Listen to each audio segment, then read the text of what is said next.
మీ మీద అభిమానం ఉంది. అందుకే చెప్తున్నా, కుప్పం ఒక ప్రశాంతమైన ప్రాంతం అవునా కాదా అని మిమ్మల్ని అడుగుతున్నా. మీకు ప్రశాంతత కావాలనా లేదా అని అడుగుతున్నా.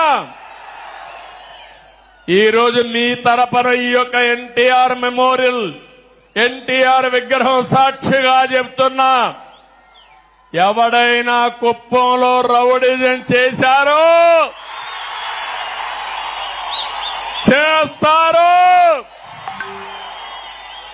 అదే కడపటి రోజు అవుతుంది. మీకు జాగ్రత్త. రౌడీజం గాని, గంజాయి గాని, అక్రమ వ్యాపారాలు గాని ఈ ప్రశాంతమైన పవిత్రమైన కుప్పంలో చేయడానికి వీలు లేదు.